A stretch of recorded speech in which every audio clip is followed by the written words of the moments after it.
Hello everyone, কি অবস্থা সবার? আশা করি আল্লাহর রহমতে সবাই অনেক ভালো আছেন। অলরেডি তো পয়লা বৈশাখ চলেই গেছে, আর আমার এই ভিডিওটা করা ছিল পয়লা বৈশাখের আগের দিন। পয়লা বৈশাখের শাড়ি, ব্লাউজ সবকিছুই কিন্তু আমার রেডি আছে, শুধুমাত্র বাকি ছিল আমার পেটিকোটটাই। ব্লাউজটাও যেহেতু আমার লাল কাপড়ের ছিল, এই জন্য লালের মধ্যে আবার পেটিকোটের কাপড়ও নিয়ে আসছে। আর এটা ছিল পয়লা বৈশাখের আগের দিন। আমি বাজার থেকে আমার পেটিকোটের কাপড় যতটুকু লাগে ওই অনুযায়ী কাপড় নিয়ে আসছি। যেহেতু আমার হাতে সময় ছিল একদিন, আর সেটা বিকেল বেলা, এই জন্য কিন্তু আমি কাপড়টা আগে কেটে নিচ্ছি। আর অল্প সময়ের ভিতরে কিন্তু এটা আমার সেলাই কাজটাও করতে হবে। আর পেটিকোট বানানো কিন্তু একদমই ইজি, এটা খুব সহজে বানানো যায় আর খুব বেশি সময় লাগে না, অল্প সময়ের ভিতরে কমপ্লিট করা যায়। যেহেতু আমি 6 সেট পেটিকোট বানাবো, এই জন্য কিন্তু কাপড়টা আমি সেই ভাঁজ মতো নিয়ে নিচ্ছি।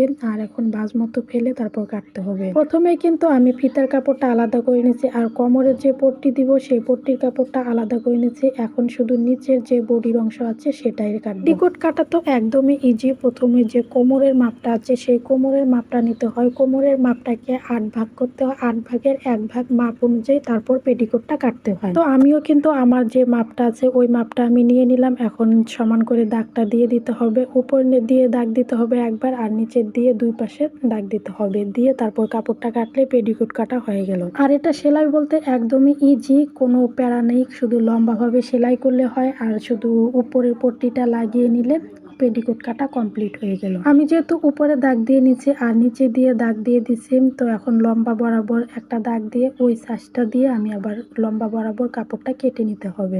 এর আগের বার পয়লা বৈশাখে মার পেটিকোট ব্যবহার করেছিলাম, এবার ভাবলাম যে আর মারটা নিব না, এবার আমি নিজেই আমারটা বানিয়ে নিব। অলরেডি কিন্তু আমার মাপটা দেওয়া হয়ে গেছে, এখন লম্বা বরাবর কেটে নিব আর কাপড়টা আলাদা করে নিব। কাপড় কাটার মাঝে সবচেয়ে সহজ কাপড় কাটিং হলো আমি মনে করি পেটিকোট। পেটিকোটে কোনো প্যারা নেই, একদমই ইজি, খুবই সহজে ভাবে এই পেটিকোট কাটা যায়, এটাতে কোনো প্যারা থাকে না। তাছাড়া অন্য যে কাপড়গুলো আছে ওগুলো কিন্তু কিছুটা প্যারা আছে, ওগুলো সেলাই করতে কিছুটা সময় লাগে, তবে পেটিকোটে একদমই লাগে না। কাপড়টা কিন্তু অলরেডি আমার কাটা শেষ হয়ে গেছে। আর এখানে কিন্তু 6টা পার্ট আছে, 6টা পার্ট আলাদা আলাদা করে তারপর একসাথে সেলাই করতে হয়। যেহেতু আমি 6 সেট পেটিকোট বানাবো, এই জন্যই কিন্তু 6টা পার্ট থাকে পেটিকোটে।